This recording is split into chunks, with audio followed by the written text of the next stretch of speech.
నమస్కారం. Welcome to Suman TV. నేను గీతాంజలి. శ్రావణ మాసం వచ్చేసింది. మాసాలన్నింటిలోనూ అతి శ్రేష్టమైన మాసం అని చెబుతూ ఉంటారు. ప్రత్యేకించి ఆ వరలక్ష్మి అమ్మవారికి ఎంతో ఇష్టమైన మాసం అని కూడా చెప్తారు. అయితే కేవలం వరలక్ష్మి మాత పూజలేనా? ఇంకా ఏ దైవారాధన మనం చేయాలి? అసలు ఈ శ్రావణ మాసంలో విధిగా మనం ఆచరించవలసింది ఏంటి? ఏ పనులు చేయాలి? ఏవి చేయకూడదు? ఇవన్నీ ఇవాల్టి వీడియోలో మీకు తెలియజేస్తాను. ప్రస్తుతం నాతో పాటు ఉన్నారు ప్రముఖ జ్యోతిష్యులు బ్రహ్మశ్రీ నందిపట్ల శ్రీహరి శర్మ గురువు గారు. వారితో మాట్లాడి మరిన్ని విషయాలు తెలుసుకుందాం. నమస్కారం గురువు గారు. వాగర్థావివ సంపృక్తౌ వాగర్థ ప్రతిపత్తయే జగతః పితరౌ వందే పార్వతీ పరమేశ్వరౌ.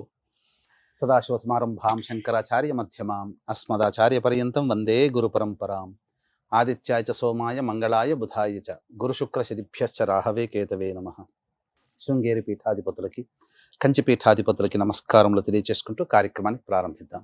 శ్రావణ మాసం ముందుగా అంటే మహిళలందరికీ ఎంతో ఇష్టమైన మాసం గురువు గారు. మేమందరం చాలా సంతోషంగా లక్ష్మీ అమ్మవారి పూజ అయితే చేసుకుంటాం. ముందుగా శ్రావణ మాసం విశిష్టత మీ మాటల్లో వినాలని ఉంది. ఆ తర్వాత ఎన్నో సందేహాలు చాలా మంది ప్రేక్షకులు అడిగారు కూడా. విధిగా చేయవలసింది ఏంటి, ఏం చేయకూడదు, ఏ పనులు చేయాలి, దైవారాధన గురించి, నైవేద్యాల గురించి, ముందుగా అసలు మేము ఏం సిద్ధపరచుకోవాలి శ్రావణ మాసం వస్తుందంటే అని. శ్రావణ మాసం అనేటువంటిది అత్యంత పుణ్యప్రదమైనటువంటి మాసం అమ్మ. అంటే ఈ యొక్క దక్షిణాయనము ప్రవేశము ప్రారంభం అయిన తర్వాత వచ్చేటువంటి శుభమైనటువంటి మాసము శ్రావణ మాసం. ఇందులో ఒక రోజు 2 రోజులు అనేటువంటిది కాదు, అన్ని రోజులు కూడాను పవిత్రమైనటువంటివే. ఇందులోనే మనకు ఈ కలియుగానికి గురువైనటువంటి జగద్గురు అయినటువంటి శ్రీకృష్ణుల వారు జన్మించినటువంటిది.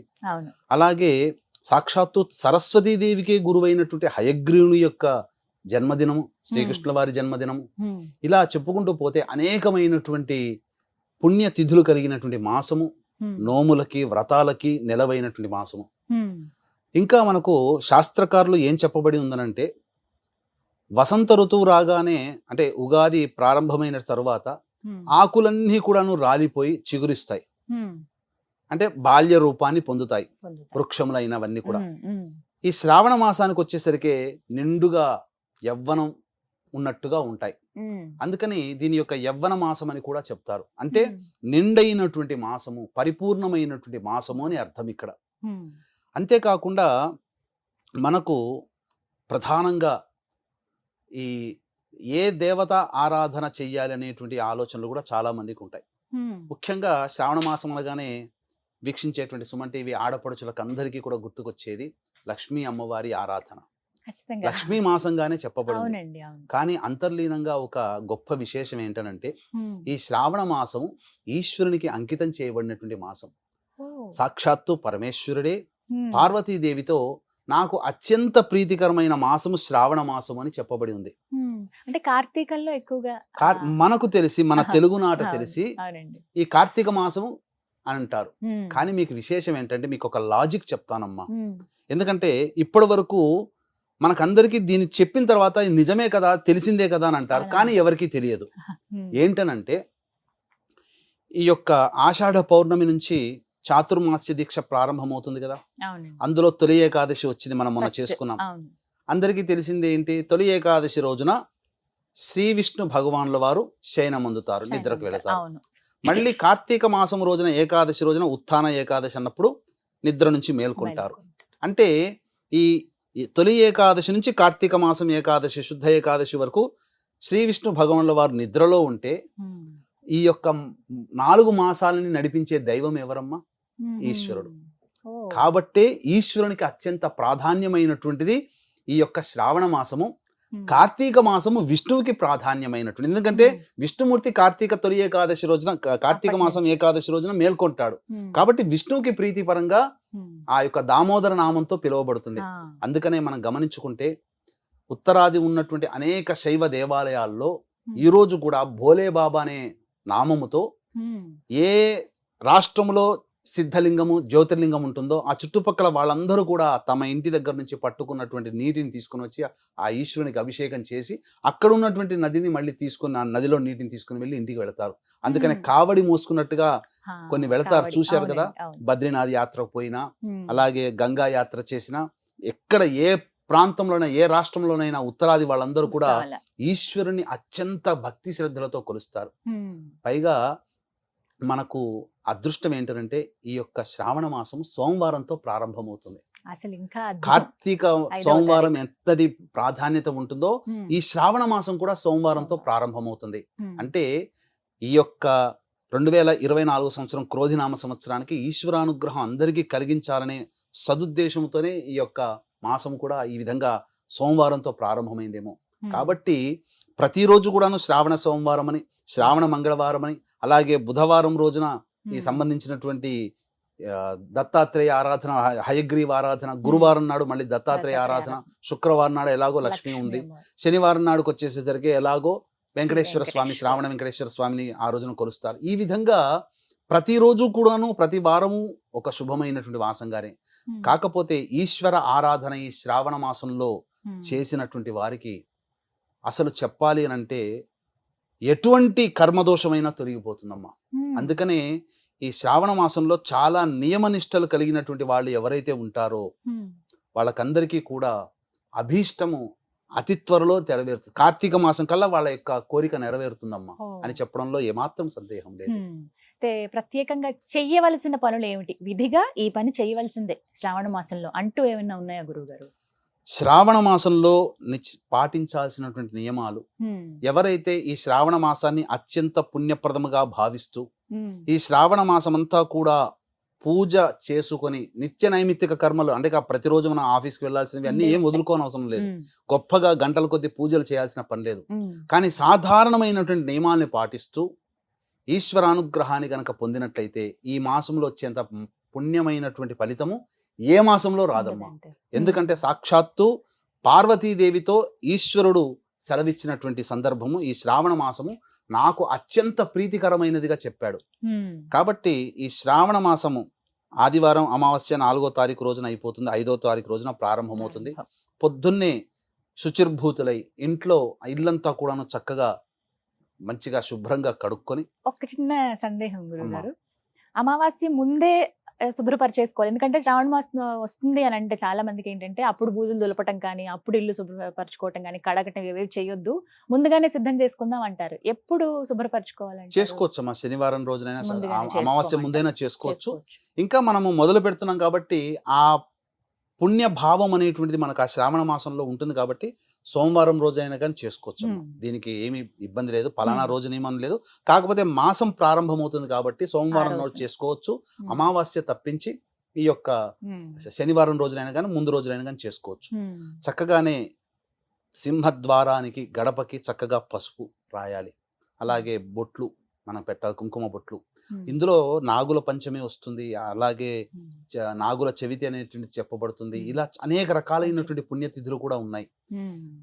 ఆ రోజు నుంచి ప్రతిరోజు కూడాను స్త్రీలందరూ కూడా చక్కగా శుచిర్భూతులై స్నానం ఆచరించవన్నప్పుడు సోమవారం రోజున నియమం పెట్టుకోండి తల స్నానం చేయడం, అలాగే శుక్రవారం రోజున నియమం పెట్టుకోండి.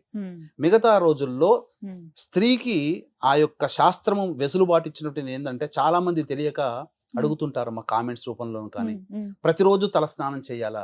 కానీ తల స్నానం చేయాల్సిన అవసరం లేదు, ప్రతిరోజు చేయాల్సిన అవసరం లేదు. సోమవారం నాడు పెట్టుకోండి, శుక్రవారం నాడు పెట్టుకోండి, మిగతా రోజుల్లో నీళ్లు చల్లుకోండి. ఎందుకంటే స్త్రీకి స్నానం చేసేటప్పుడు నీళ్లు చల్లుకుంటేనే పవిత్రురాలు అవుతుంది. కానీ పురుషుడు ప్రతిరోజు కూడాను తల మించి స్నానం చేస్తేనే పవిత్రుడు అవుతాడు. కాబట్టి ప్రతిరోజు కూడాను ఇంటిని శుభ్రంగా ఉంచుకోవాలి. ప్రతిరోజు కూడా ఆ యొక్క తులసి అమ్మవారి చెట్టు దగ్గర ఎప్పుడూ కూడాను శుభ్రతను పాటించాలి, ముగ్గు వేయాలి. అక్కడ ఆ ముగ్గు దగ్గర ఆవు నేతితో దీపారాధన చేయాలి, మళ్ళీ ఇంట్లో కూడా దీపారాధన చేయాలి. ఇక ఆ ఇల్లు ఎప్పుడు కూడాను సుగంధ భరితముగా ఉండాలి. అంటే ధూప దీపములు వేయాలి, ఖచ్చితంగా ధూపం వేయాల్సిందే ప్రతిరోజు కూడా ఇంటిలో. ఆ ఇంట్లోని వారు అవకాశం ఉంటే, శక్తి ఉంటే, ఉండగలిగేటువంటి స్థైర్యం ఉంటే ఆ నెల రోజుల పాటు బ్రహ్మచర్య వ్రతాన్ని మరియు నేల మీద పడుకునేటువంటి స్థితిని కనుక పాటించుకుంటూ ఉండి ప్రతిరోజు కూడా శివనామ స్మరణ చేయండి. ఓం నమ శివాయ అని కాకుండా శివాయ నమః అంటే సాక్షాత్తు శృంగేరి పీఠాధిపతులే ఓం నమ శివాయ అనేటువంటిది ఈ యొక్క ప్రణవ బీజంతో కూడుకున్నది, ఉపాసన చేసేవాళ్ళు చెయ్యాలి. కానీ మరి సామాన్యులైనటువంటి వాళ్ళందరూ కూడా అందరికీ ఉపాసన ఇవ్వరు కదా, ఉండదు కదా. అందరూ కూడా ఎలా చేయాలి అని అంటే సాక్షాత్తు శృంగేరి పీఠాధిపతులే నాకు చెప్పారు, నేను అడిగాను ఏం చేస్తే మంచిది అందరికీ శివానుగ్రహం కలగాలంటే శివాయ నమః అంటే చాలు నాయన, ఈశ్వరుడు ప్రసన్నుడు అవుతాడు అందరికీ అని చెప్పాడు. కాబట్టి శివాయ నమః అనుకుంటూ నిత్యం అనుకుంటూ ఉండండి ప్రతిరోజు కూడా.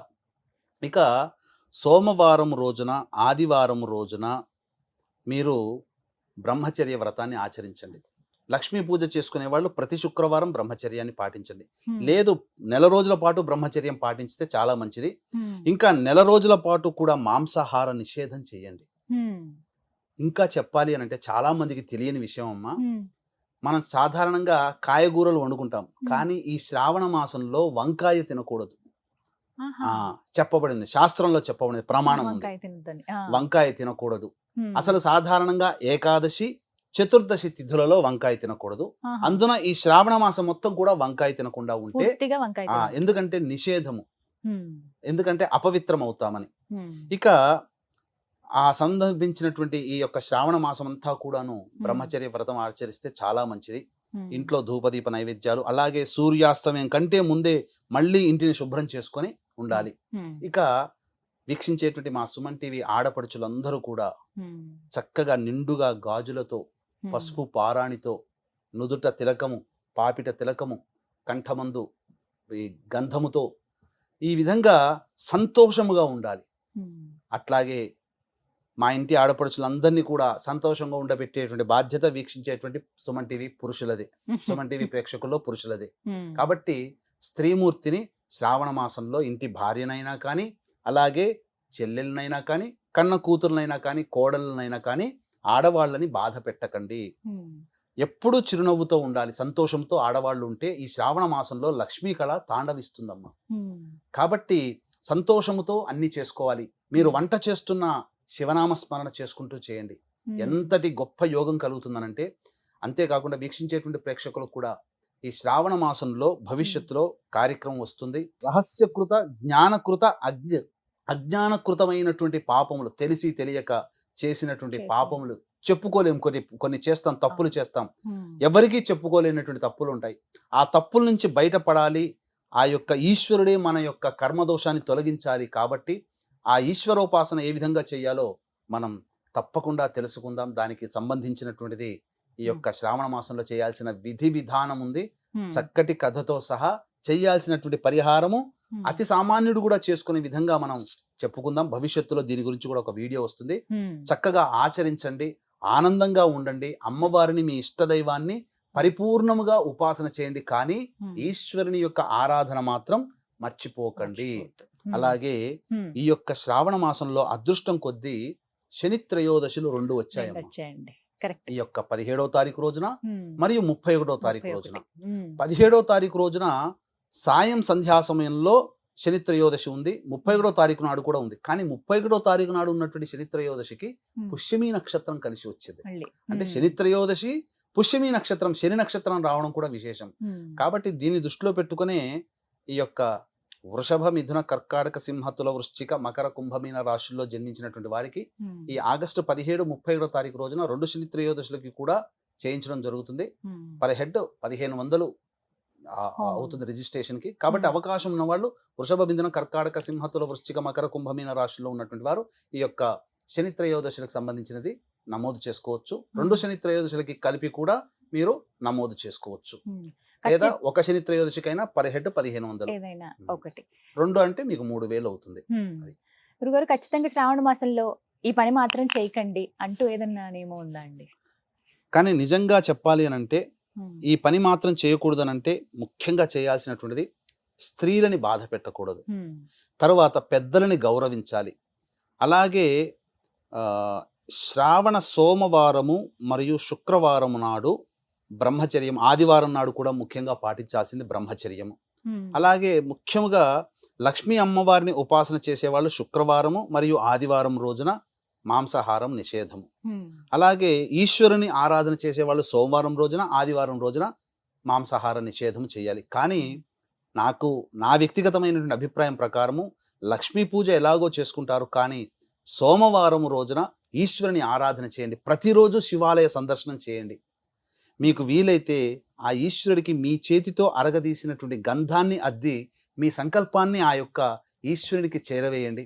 తప్పకుండా, ఎందుకనంటే గంధలేపనము చేస్తే ఈశ్వరుడు చాలా సంతోషం చెందుతాడు. దానికి చాలా విశేషం ఉంది. అందుకని మీరు కాశీ విశ్వేశ్వరుని యొక్క అభిషేక క్రియలో చూశారనుకోండి, విశేషంగా గంధము రుద్దుతారు. అంటే అంత ఇష్టపడతాడట ఆ గంధాన్ని గనక. అందుకని మీ చేతితో స్వయంగా అరగదీసినటువంటి గంధాన్ని గనక మీరు ఆ స్వామికి అద్దుతూ, నాకు ఈ బాధలున్నాయ్యా, నన్ను రక్షించవయ్యా, నన్ను కాపాడవయ్యా శివయ్య అనుకుంటూ గనక అద్దితే ఆ ఈశ్వరుడు మీ యొక్క మొర ఆలకిస్తాడు. తప్పకుండా కార్తీక మాసం ఏకాదశి కల్లా మీ యొక్క సంకల్పం నెరవేరుతుంది అని చెప్పడంలో ఏమాత్రం సందేహం లేదు. చాలా చక్కగా వివరించారు గురువు గారు. ధన్యవాదాలండి. సర్వం శ్రీ ఉమామహేశ్వర పరబ్రహ్మార్పణమస్తు.